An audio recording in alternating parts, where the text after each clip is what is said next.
সে মানুষটি গায়ে মশা বসেছে, মশা মারেন নাই, সরিয়ে দিয়েছে।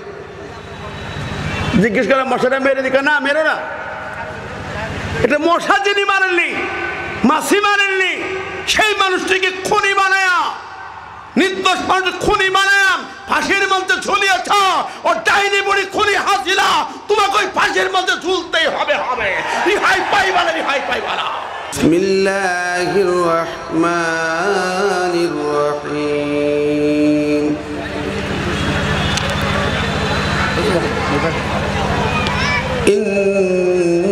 ইন্নাল্লাযীনা ইউযুনাল্লাহা ওয়া রাসূলাহু লা'আনাহুমুল্লাহু ফিদ দুনিয়া ওয়াল আখিরাহ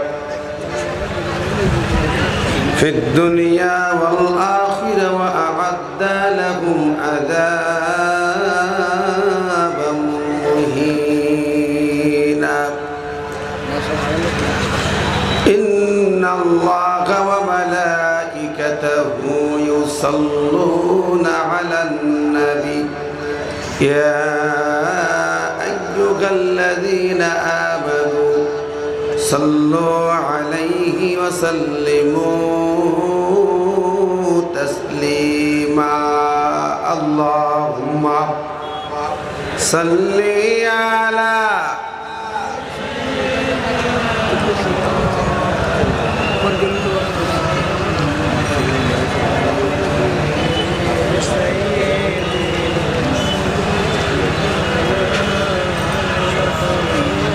আমরা দেখছি মাঠে আসলে এবছর তো উপরে সিলিং নাই, যে কারণে এলোমেলো মনে হচ্ছে।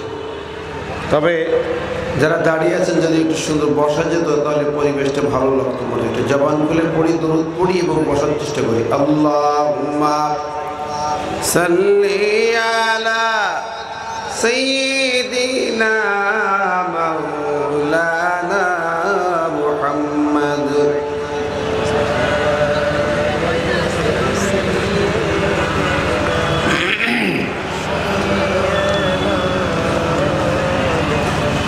রসূল তুমি যে আমার হৃদয় বাগের বুলবুল, তোমার সুরে নিবিড় ছোঁয়ায় তাই তো হয়েছি ব্যাকুল, হৃদয় বাগের বুলবুল। আল্লাহুম্মা ইকো বন্ধ করো, ইকো দিও না, শুধু সাউন্ড।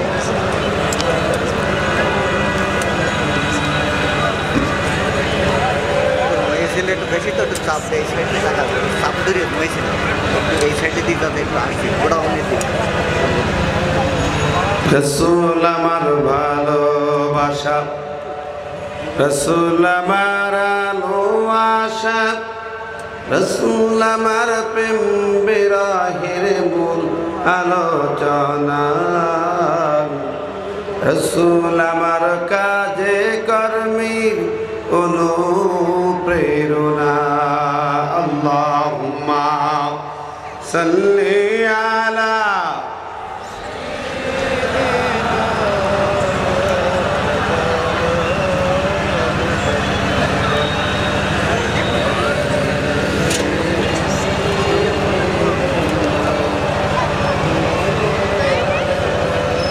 আলহামদুলিল্লাহ। দক্ষার ঐতিহ্যবাহী সাতক্ষীরা সখীপুর কলেজ মাঠে খান বাহাদুর আহসানুল্লাহ কলেজ ময়দানে আয়োজিত 20তম বার্ষিক ঐতিহাসিক তাফসীরুল কুরআন মাহফিলের সম্মানিত শ্রদ্ধাভাজন সভাপতি, সখীপুর ইউনিয়ন পরিষদের সাবেক চেয়ারম্যান, আপনাদের জনপ্রিয় জননেতা, ইসলামী আন্দোলন নির্ভীক মজলুম সেনাপতি জনাব মোহতারাম আলহাজ মঈনুদ্দিন ময়না ভাই, বহুদিন পরে আবার এই মঞ্চে ভাইকে পেয়ে আমরা আসতে পেরে আল্লাহর শুকর আদায় করছি। আলহামদুলিল্লাহ। আল্লাহ পাক তার হায়াতে তাইয়্যিবা কবুল করুন। আজকের মাহফিলের প্রধান অতিথির আসরে অলঙ্কিত করে অল্প সময়ে অনেক গুরুত্বপূর্ণ তত্ত্ববহুল বক্তব্য রেখেছেন দক্ষিণ বাংলার আলেমকুল শিরোমণি সাইয়্যিদুল উলামা দেশের বরেণ্য খ্যাতিমান 2 দর্জন আলেমদের অন্যতম, হাফেজ কোরআন, মুহাদ্দিস, মুফতি, মুফাসসির আল্লামা রবিউল বাশার সাহেব। আল্লাহ পাক তার বিদগ্ধ ইলম, কোরআনুল কারীম এবং হাদিসের সুমহান জ্ঞানের পাণ্ডিত্য যেভাবে তিনি ছড়িয়েছেন, আলোকিত করেছেন সমাজকে, এলাকাবাসীকে, যেন বর্তমান সময় থেকে আগামী দিনে দেশ ও জাতির একজন যোগ্য প্রতিনিধি হিসাবে কোরআন এবং সুন্নাহর আওয়াজটাকে ওই জাতির কেন্দ্রস্থল পার্লামেন্টে পৌঁছে দিতে পারেন। আমরা বলি আমিন। আজকের মাহফিলের প্রাণ এই মাঠে দীর্ঘদিন আগে থেকে আমরা প্রোগ্রাম শুরু করেছিলাম যে মহান তাফসীরকারককে নিয়ে পৃথিবীর বিভিন্ন জায়গায় যিনি কোরআনুল কারীমের কথা বলেছেন, বিশ্ব বরেণ্য তাফসীরকারক,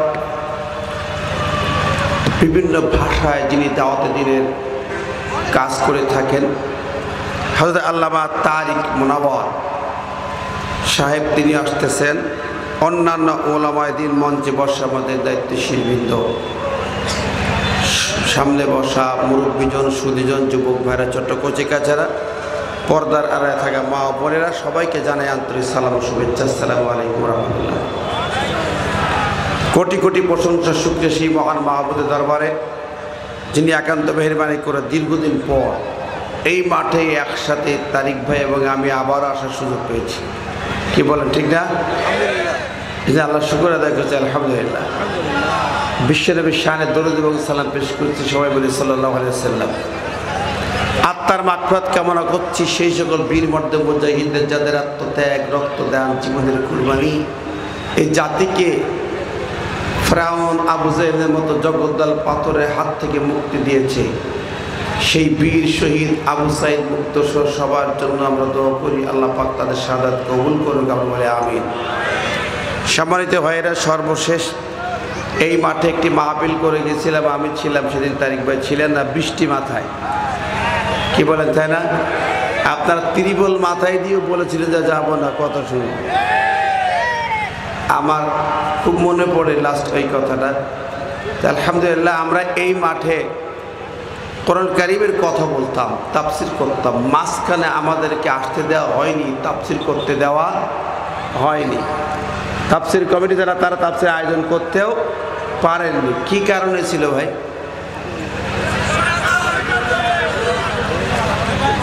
ওরা বাধা দিত, ঠিক না ঠিক? ওরা বাধা দিত, এটা ওদের চরিত্র ছিল, এটা ওদের মূল চরিত্র, কোরআনের মাহফিলে বাধা দেওয়া, ঠিক না ঠিক?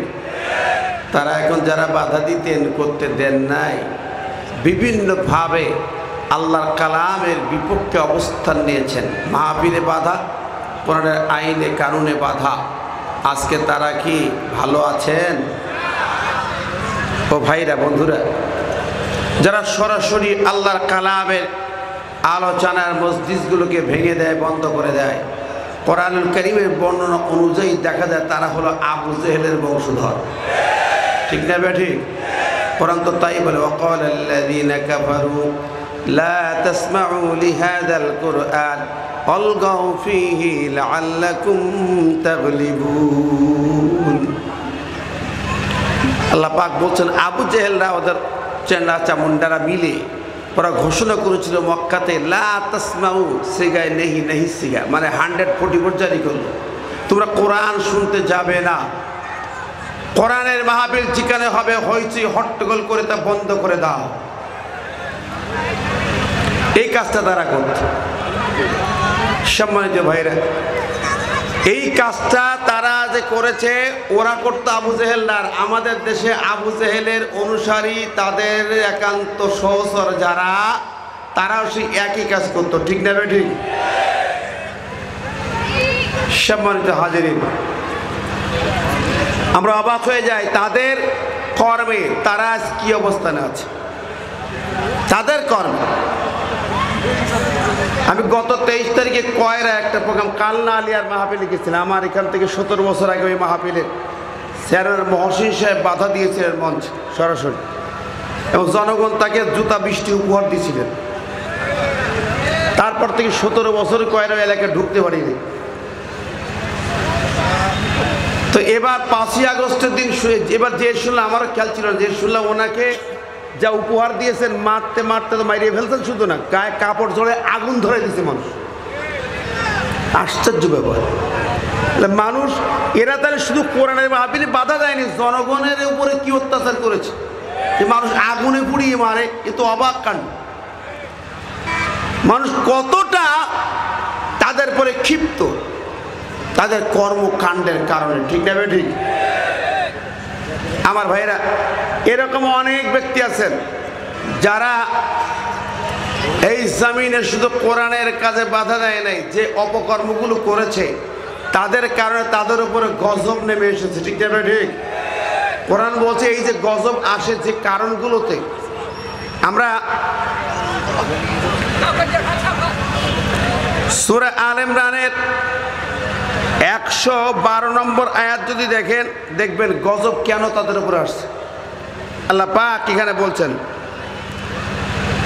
যুরিবাত আলাইহিমুদ দিল্লাতু আইনামা সুকিফু ইল্লা বিহাবলিম মিনাল্লাহ।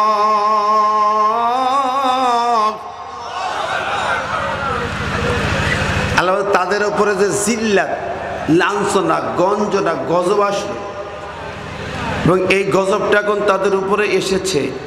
আইনা মা সুকিফু, ওরা যেখানেই থাকুক, যেখানেই পালাক, এই গজবের হাত থেকে রেহাই পাবে না। আল্লাহ পাক বলছে। শুধু তাই না, আল্লাহ বললেন ওই আয়াতেই পরের কথা, ওয়াবাউ বিগদাবিম মিনাল্লাহ, গজব তাদের চারিপাশ থেকে ঘিরে ধরেছে। আচ্ছা দেখেন তো, যে পালাইলো দিল্লি যাইয়া, তা কি ভালো আছে দিল্লিতে? কতক্ষণ আছে? নাই। ওদেরকে জায়গা দিল তো জামাই টামাই যারা আছে, মামু বাড়ি, দাদা বাড়ি, নানা বাড়ির লোক। পরিবেশটা কি হলো? মোদি মিয়ারা তাকে নিয়ে খেলা খেলতে চাইলো, বেশ খেলতে চাইলো, কিন্তু না, পারল না। আলু পেঁয়াজ দেবে না, বাংলাদেশ নিল না, পৌঁছে গেল, রাস্তায় ফেলে দিল, ঠিক না ঠিক? রাস্তায় ব্যবসায়ীরা মিছিল করে আলু পেঁয়াজের জন্য, হাসপাতালে ডাক্তার রুগীরা মিছিল করে, রুগী নাই, হাসপাতাল বন্ধ। বন্ধুরা আমার, ভাইরা আমার, এটা শেষ না। সর্বশেষ যেটা দাঁড়িয়েছে, ওদের একজন এমপি পার্লামেন্টে ওখানে বলেছেন, মোদি মিয়া তোমার দিদিকে তালাক দিয়ে দেশে ফিরাই দাও। তার কি বলবে? সেখানে তার অবস্থান চারিপাশে এখন এমন খারাপ অবস্থা, সেখানে কতটুকু টেকবে সেটা দেখা বিষয়। এরপরে ওয়াবাউ বিগদাবিম মিনাল্লাহ, আল্লাহ বলছেন যে চারিপাশে গজব ঘিরে ধরে। আমার এটা বুঝতে বাকি ছিল। দেখলাম লন্ডনে যাবার চাইছিল, যেখানে মেয়ে আছে, আর বোন রেহেনার মেয়ে টিউলিপ সেখানে এমপি, তাহলে ওই জায়গায় যে আশ্রয় নেওয়া যায়। কিন্তু দেখা গেল সেই এমপিগিরি শেষ। কতক্ষণ? সে টিউলিপ, সে ফুল নিভে গেছে। এখন লন্ডন বসে নো ভিসা, ভিসা নাই। তারপরে চিন্তা করলো, যাক অন্তপক্ষে বিয়ের বাড়ি যায়। আমেরিকায় বিয়ের বাড়ি, ছেলের শ্বশুর বাড়ি, আর ছেলের মা তো একটা গর্ব থাকে, তাই না, দাম থাকে। ভাবলো তাহলে আমেরিকায় যায়। ও সেখানেও লাইন নেই, সে জায়গায় তার বৌমা তাকে ডিভোর্স দিয়ে দিচ্ছে ছেলের, সে কামও শেষ। ট্যাম্প এসে মনে করলো ব্যয়, আমার ট্যাম্প এসে যদি কিছু করতে পারে, তাও জায়গা দিল না। কি কথা কন, ঠিক না ঠিক? কোনো জায়গা আইনা মাছ চুকি আল্লাহ কয়, কোথায় যাবে, কোথায় পালাবে? গজব জিল্লাত তোরে ধরবেই, পালাবার পারবি না। 16,500 বেশি রক্ত চুষি খেয়েছ, ক্রস ফায়ার, গুম, আয়না ঘরে হত্যা, ফাঁসির মঞ্চে হত্যা, 2009 সালে পিলখানায় সেনা অফিসারদের হত্যা, 13 সালে শাপলা চত্বরে হত্যা, একের পর এক 24 সালে এসে গণহত্যা, ছাত্রদের বুকের তাজা রক্ত দিয়ে দেশকে তুমি গোসল দিয়ে দিলা। কোরআনের পাকে আল্লামা সাইদিকে মেডিকেল কিলিং করে হত্যা করেছ। এই রক্ত বৃথা যেতে পারে না, রক্ত ফুটায় তার বিচার হবেই হবে।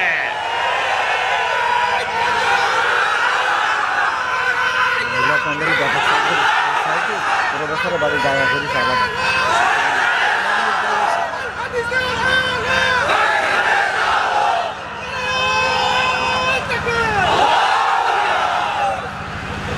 সম্মানিত ভাইরা, এখানে একটি কথা বলে যেতে হবে। এই আয়াত যেটা বলছিলাম যে আসলে তাদের যে গজব যদি আসে, আমার ভাইরা মা বোনদের দৃষ্টি আকর্ষণ করছি, মায়েরা যারা এসেছেন, মহিলাদের জন্য বসে চাপ বেশি হয়ে গেছে, বসতে অসুবিধা হলে ডান পাশে প্রফেসর, কার বাড়ি? বাবলু প্রফেসর। বাবলু প্রফেসরের বাড়ি এই সাইডে এখানে জায়গা করা হচ্ছে, আপনারা সেদিকে এসে বসতে পারেন। আল্লাহ হেফাজত করুন, আমিন। সম্মানিত হাজিরিন, আমি বলতেছিলাম এই যে গজব আসতে পারে কি কি কারণে, কি কি কারণে আল্লাহ ওই আয়াতটা এখন শেষ হয়নি, শেষ অংশে বলতেছেন যে যালিকা বিআন্নাহুম কানু ইয়াকফুরুনা বিআয়াতিল্লাহ ওয়া ইয়াকতুলুনাল আমবিয়া বিগাইরি হক যালিকা বিমা আসাউ ওয়া কানু ইয়াতাদুন।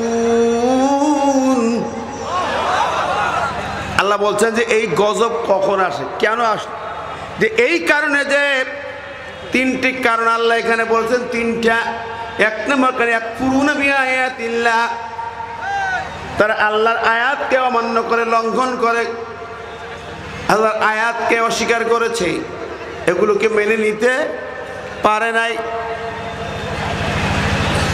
আল্লাহর আয়াতকে অস্বীকার করছিল ওরা নাকি ভাই? কথা বলেন, কি কি আয়াত? একটা যাই, সব তো বলে পারবো না, সময় কম। আল্লাহ তারিক মোদার ভাই আসবেন। একটি জায়গায় দেখেন, তারা সংসদে বসে প্রথম যে কাজটা করেছিল, সংবিধান থেকে বিসমিল্লাহ কেটে বাদ দিয়েছিল। বিসমিল্লাহ কি কোরআনে আয়াত না? বিসমিল্লাহ দিয়ে শুরু হয়েছে, 114 বার আছে কোরআনে বিসমিল্লাহ। তাই বিসমিল্লাহ কাটলো। আচ্ছা, রাজাকার না সমস্যা, ভালো কথা, যুদ্ধ অপরাধী। তো বিসমিল্লাহ কি রাজাকার ছিল? বিসমিল্লাহ কি যুদ্ধ অপরাধী ছিল? বিসমিল্লাহ তো মানবতা বিরোধী ছিল না, তো ওটা কাটলি কে?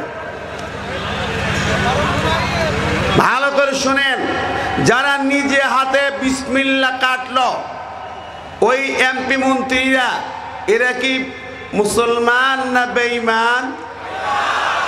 আরো জোরে। আচ্ছা, ওরা কাফের না মুসলমান? কোন সন্দেহ আছে? দেখেন, ওরা কাটলো, ওরা কাফের, ওরা বেঈমান হলো। আর গ্রামগঞ্জের লোক সব মোড়ের মাথায় চা খায় আর গল্প করে আনন্দ করছে, ওরা কি? এরা কি ঠিক দেবে? ঠিক। আপনারা ভেবে দেখেন নাই, মনে করেন আমি তো মসজিদ বানাইছি, মাদ্রাসা বানাইছি, এতিমখানা বানাইছি, তসবিহ তাহলিল করি, হজ করি। বিয়া আবু জেহেল প্রতিবার হজ করছে, ঠিক দেবে? ঠিক।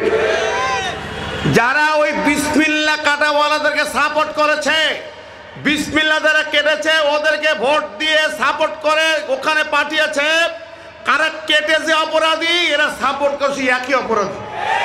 কথা বলেন, তোমার ইমান কোথায়? কিসের ইমান খোঁজো? রমজান আসলো, লোকের ইফতার খাইতে দিলেই তুমি জান্নাতে ঢুকে যাবা? মুফতি মুহাদ্দিস জমিল বশর সাহেব বলে গেছেন, এটা কিন্তু খাওয়ান দাওয়ানের মাস, রমজান কোরআন নাজিলের মাস, রমজান কোরআন তালিবের মাস, রমজান কোরআন প্রতিষ্ঠার মাস, কায়েমের মাস। 10ই রমজান মক্কা বিজয় হয়, 17ই রমজান প্রথম বদরের যুদ্ধ হয়। শুনছেন না একটু আগে? তাহলে সেই জায়গায় তোমরা যারা কোরআনুল কারীমের পক্ষে কথা বলেছে, আল্লাহর আইন চাই, সত্যকে শাসন চাই স্লোগান দিয়েছে, তাদেরকে ধরে ধরে ফাঁসির মঞ্চে ঝুলিয়েছ, ফাঁসির মঞ্চে ঝুলিয়েছ তাদেরকে। তোমরা যে নির্যাতন দিয়েছ, আল্লাহ পাক দ্বিতীয় পয়েন্টে বলেছে, 1 নম্বর কোরআনুল কারীমের আয়াতকে অস্বীকার করে, অমান্য করে, লঙ্ঘন করে। দ্বিতীয়, ওয়ায়াকতুলুনা, তারা হত্যা করে নবীদেরকে।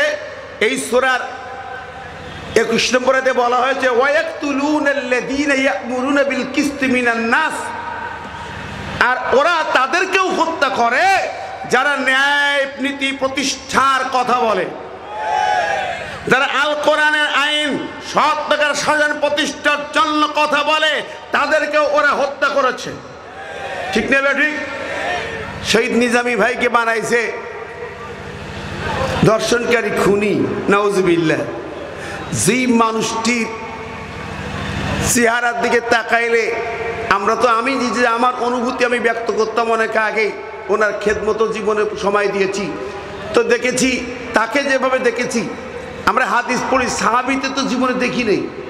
সাহাবীর চরিত্রে একটা মানুষকে যদি পেতে হয় তাহলে দেখার সুযোগ হয়ে থাকে, সে আল্লামা শহীদ মতিউর রহমান নিজামী সাহেবকে দেখেছি। তার চেহারার ভিতরে কোনোদিন কেউ রাগ দেখেনি, কালো দাগ দেখেনি, কর্কশ মুখে কথা বলেনি, কোনোদিন কটু ভাষা কেউ শোনে নাই, সবসময় হাসি মুখে কথা বলতেন। তিনি 5 বছর মন্ত্রী ছিলেন। ইন্টারপোল, আন্তর্জাতিক যত গোয়েন্দা সংস্থা, ফখরুদ্দিন মঈনুদ্দিন কসাইদের আমলে তদন্ত করেও তার মন্ত্রণালয়ে 1টি পয়সার দুর্নীতি খুঁজে পায় নাই। ঠিক কিনা কন? তার মন্ত্রিত্ব করাকালীন কোনো স্বজনপ্রীতি বা আত্মীয়করণ বা দলীয়করণের কোনো চিত্র কেউ প্রমাণ করতে পারবে না। শুধু তাই আমার ভাইরা, আমি নিজ চোখে দেখেছি সে মানুষটি গায়ে মশা বসেছে, মশা মারেন নাই, সরিয়ে দিয়েছে। জিজ্ঞেস করে মশাটা মেরে দিকে, না মেরো না। এটা মশা যিনি মারেননি, মাসি মারেননি, সেই মানুষটিকে খুনি বানায়া, নির্দোষ মানুষ খুনি বানায়া ফাঁসির মঞ্চে ঝুলিয়েছ। ও ডাইনি বুড়ি খুনি হাসিলা, তোমাকে ওই ফাঁসির মঞ্চে ঝুলতেই হবে। রিহাই পাইবা না, রিহাই পাইবা না। আমরা তাদের এই ফাঁসির প্রতিশোধে কিসাস ফাঁসি দেখতে চাই। কারা কারা তু হাত তুলে দেখাই দেখতো।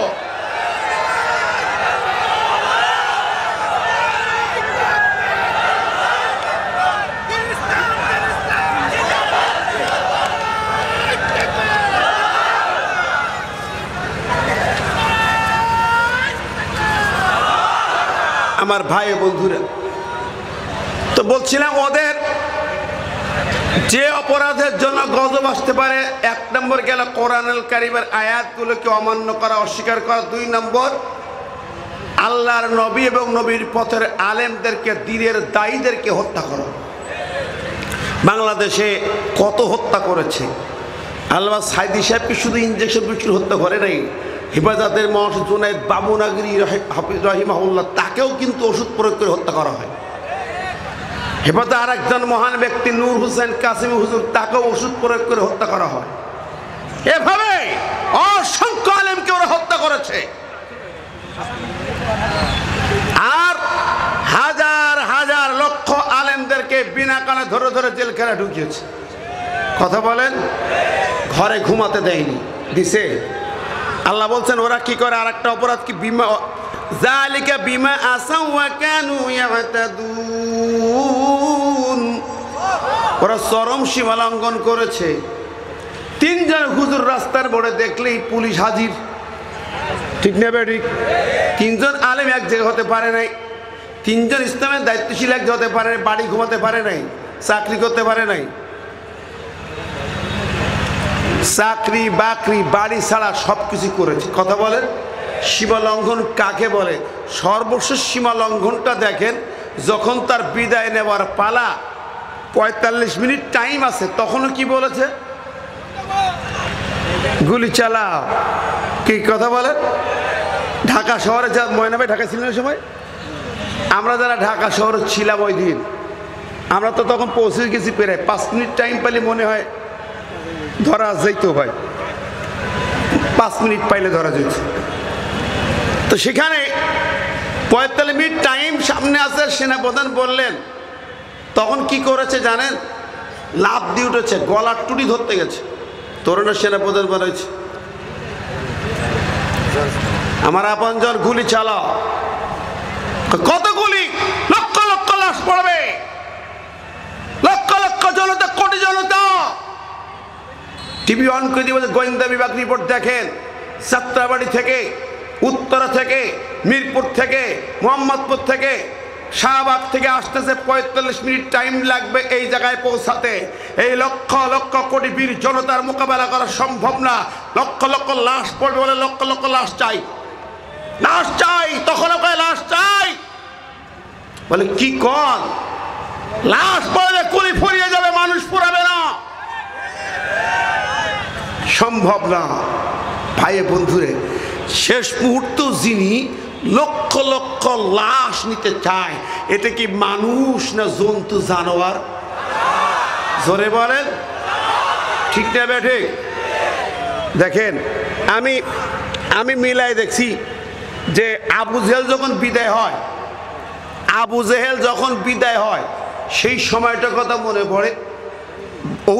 বদর যুদ্ধ শেষ, 70 জন ওদের মারা গেছে।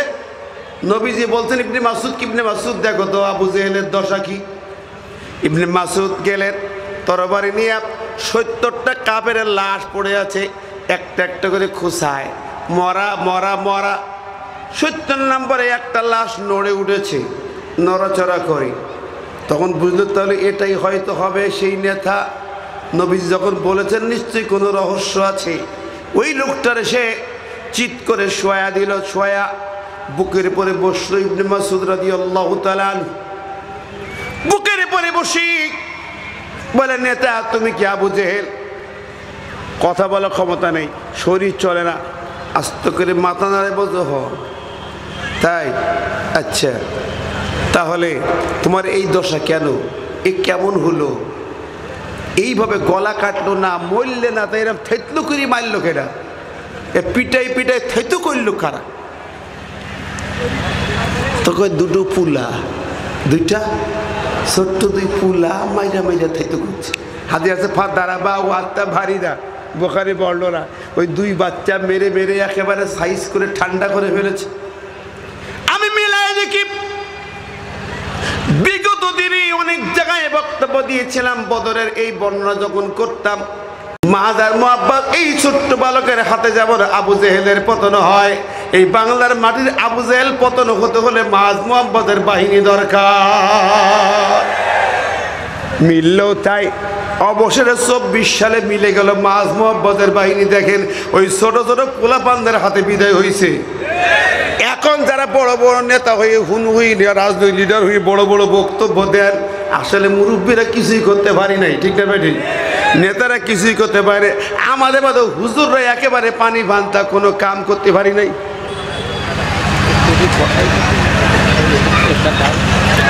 কিছুই করতে পারি নাই। ওই ছোট্ট সেই বাচ্চারা, ওই মাস মুআব্বাদের বন্ধুরা, উত্তরসূরি যারা, সেই ছাত্র জনতার হাতে এসে ধরা খেলো, ঠিক না বেঠিক? আরো একটা মিল দেখে, মাস মুআব্বাদ আবু জেহেলকে মেরেছিল তরবারি দিয়ে না, তীর ধনুক দিয়ে না, লাঠি দিয়ে, খেজুরের ডাল দিয়েছিল তার মা লাঠি বানায়া, ওই লাঠি দিয়ে পিটাইছে। এখানেও দেখেন যে ছাত্ররা আন্দোলন করেছে, হাতে কি রাইফেল ছিল, পিস্তল ছিল, কোনো মেশিন গান ছিল, কি ছিল? ওই দেখেন সেই লাঠি, সেই বদরের লাঠি দিয়া, সেই বদর আমরা স্লোগান দিয়ে বদর যুদ্ধের হাতিয়ার গর্জে ওঠো আর একবার। ওরে ভাই, সেই বদর যুদ্ধের লাঠি রাবের হাতিয়ার দিয়া আর বদর যুদ্ধে সে পিচ্চি সৈনিক দিয়েই আবু জেহেলের বাচ্চা বিদায় হয়েছে। আমার ভাই বন্ধু দেখেন, আমি যে কথাটা বলছিলাম, এবার আবু জেহেলের বুকের পরে ইবনে মাসুদ বসেছে। নেতা তোমার তো এই হালাত এই, এখন তো আমি গলাটা শুধু তরবারি দিয়ে একটা পোজ দিলেই কেটে নিয়ে যাব। তুই কে? বলে আমি আর কেউ নই, আমি ইবনে মাসুদ। এই দেখো আমার কানটা ছিঁড়া। মক্কাতুল মুকাররমায় যেদিন সূরাতুর রহমান নাজিল হয়, আমি সূরা রহমান তেলাওয়াত করলাম কাবার সামনে, তুমি আবু জেহেল আমার কান ধরে একটা টান দিয়া এই কানের লতি ছিঁড়া দিছিল। এই দেখো ছিঁড়া, দেখতে পাও? আমি সেই ইবনে মাসুদ, তোমার জমের জম বুকের পরে বসেছি। জোরে বলেন সুবহানাল্লাহ। হ্যাঁ তাই? আচ্ছা, এখন তোমার তো গলা কাটো, কাটটা দেব, কিন্তু তুমি নেতা তো, আমি একটা অপশন তোমারে দিই। তুমি একটা বার যদি তুমি কালেমা পড়ো, তাহলে আমি গলা কাটবো না, ছাড়া দিব। নেতা কয় কি কালেমা রে, কি কালেমা? কয় পড়ো লা ইলাহা ইল্লাল্লাহ। চা নেই, গলা সুবিধা আছে। আর জোরে লা ইলাহা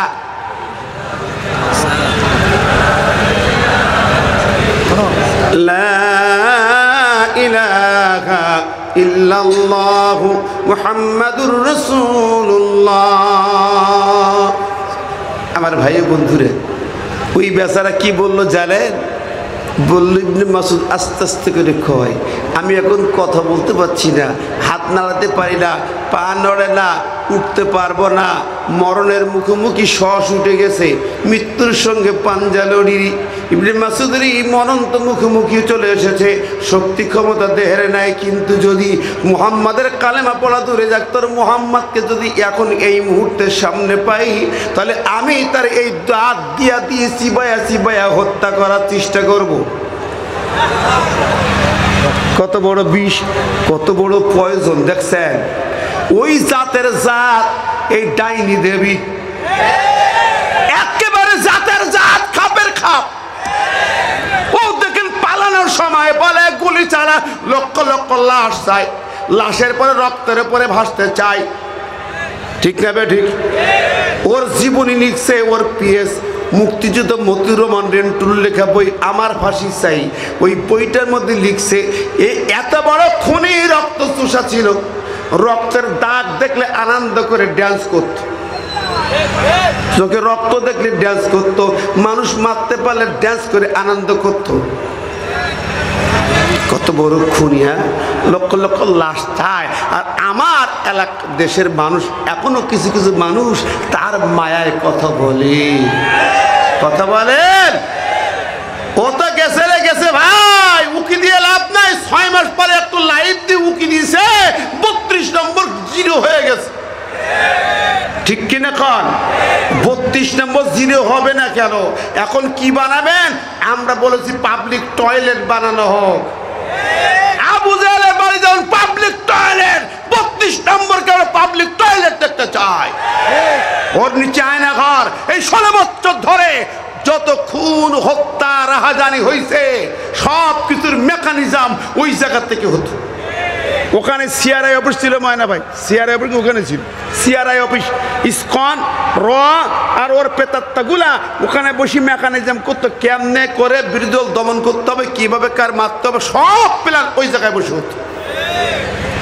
পুরা শয়তানের দুর্গ, আবু জাহেলের মতো দুর্গ মক্কার জমিনে। আবু জাহেলের বাড়ি যেমন টয়লেট বানানো হয়েছে, ওই 32 নম্বর বাড়ি টয়লেট বানানো হোক। কারা কারা চাই দেখি, একটু দেখি। আল্লাহু আকবার। দারুণ না দোয়া নাকি? হ্যাঁ, এটা মক্কা আমাদের উদাহরণ নাকি ভাই?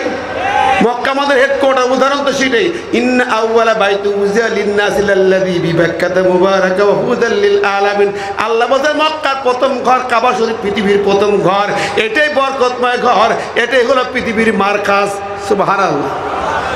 আমার বন্ধুরা, ভাই বন্ধুরা, আমি বলতেছিলাম যেই কথাটি তা হলো অপকর্মের জন্য আল্লাহ নিয়েছেন। এখন যে কথা বলার, যে আয়াতটা আমি তেলাওয়াত করেছি, আল্লাহ পাক বলেছেন ওই আয়াতে যে কথা বলেছেন, ইন্নাল্লাযীনা ইউযুনাল্লাহা ওয়া রাসূলাহু লা'নাহুমুল্লাহু ফিদ দুনিয়া ওয়াল আখিরাহ ওয়া আ'আদ্দা লাহুম আযাবাম মুহিনা।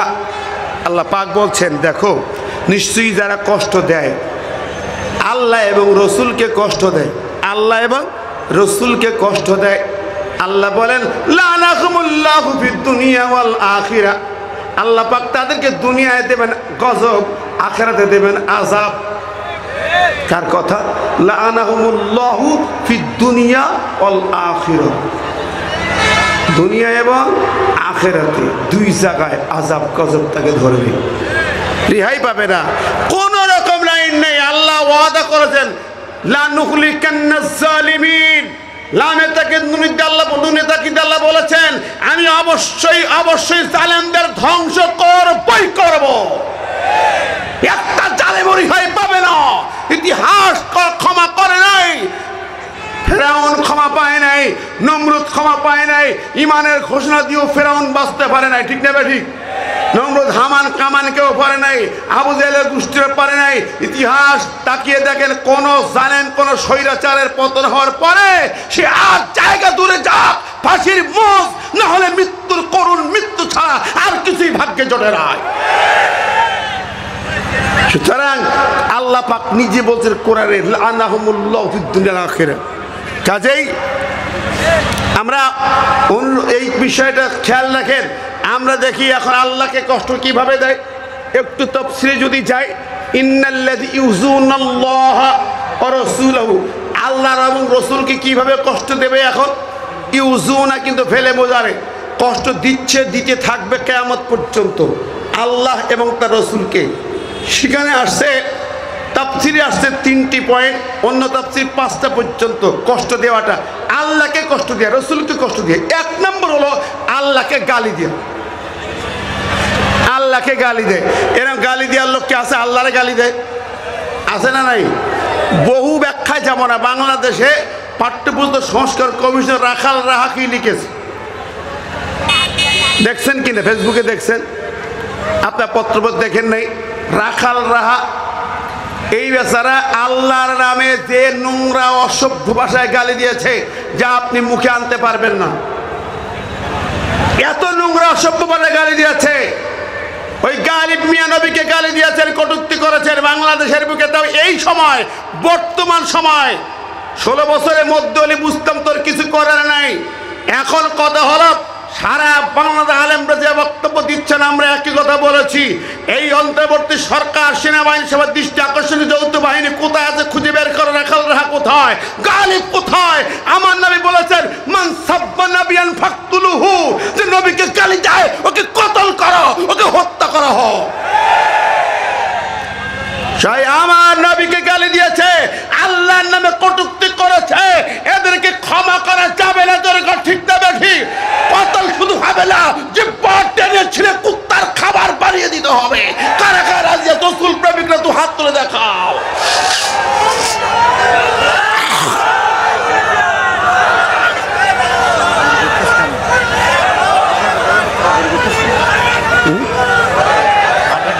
মোটরসাইকেল আছে, বসতে হচ্ছে না, চান দিয়েছি।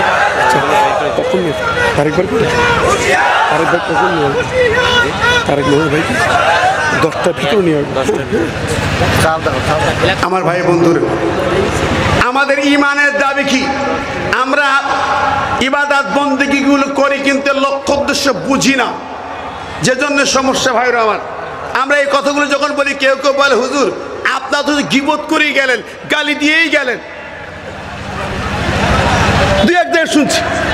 এই কোরআনের 6 পারার প্রথম একটা দেখেন তো, ওদের কথা কতটা বলা যাবে কে যাবে না। লা ইউহিব্বুল্লাহু যাহরা বিস-সুই মিনাল কওলি ইল্লা মান যুলিমা। আল্লাহ পাক খারাপ কথা বলা পছন্দ করে না, যারা জুলুম করেছে তাদের বিরুদ্ধে কথা বলা আল্লাহ ভালোবাসেন। কিছু কিছু লোক কয়, আরে মিয়া ফিরাউন মারা গেছে আর বলা তোমার ফিরাউন তো মরে গেছে কত আগে। আল্লাহ কোরআনে এতবার বললো কেন? ওর কথা এতবার আল্লাহ কইছে কেন? হিসাব করেন প্রিয় হাজিরিন। আজকে যারা আল্লাহ এবং রাসূলের বিরুদ্ধে উঠে পড়ে লেগেছে, যা ইচ্ছা তাই করেছে, এখন আর এই সুযোগ বাংলার মাটিতে কারো দেওয়া যাবে না। কথা বলেন ঠিক না ঠিক? আল্লাহকে কষ্ট নয়, এবং মনে রেখো আল্লাহ রাব্বুল আলামিন 1 নম্বর গালি দিলে কষ্ট, 2 নম্বর হচ্ছে আল্লাহর উলুহিয়াতে এবং ক্ষমতা পাওয়ারে হাত দিয়ে তারা শিরিক করে। 1 নম্বর শিরিক তো অনেক প্রকার। 1 নম্বর শিরিক হলো আল্লাহর পাওয়ারে হাত দেওয়া। পাওয়ার কার? জোরে কন্যা কার? ক্ষমতা কার? সার্বভৌম ক্ষমতার মালিককে। কিন্তু আমার দেশের সংবিধানটা মানে না। ওরা যে সংবিধান তৈরি করেছে 72-এ, এবং ওই 72-এর এই স্বৈরাচাররা তৈরি করেছে। এই সংবিধানের মূলনীতি হচ্ছে ক্ষমতার মালিক জনগণ, মানুষ। ক্ষমতা মালিক কারা? মানুষ। আর আমরা বলছি ক্ষমতা মালিক আল্লাহ। কুল্লাহুম্মা মালিকাল মুলক, রাজ্য মালিক আল্লাহ, ক্ষমতা মালিক আল্লাহ। তাবারাকাল্লাযী বিয়াদিহিল মুলক ওয়া হুয়া আলা কুল্লি শাইইন কাদির। রাজত্বের মালিক আল্লাহ, সার্বভৌম ক্ষমতার মালিক হচ্ছেন কে? জোরে বলেন কে? আর দুনিয়ার প্রমাণ দেখো, ক্ষমতা মালিক তুমি যদি হইতে, যে প্রতাপ ছিল, যে বাহিনী ছিল তোমার সাজানো বাহিনী, পালাতে হলো কেন? এরপরে কত সরাও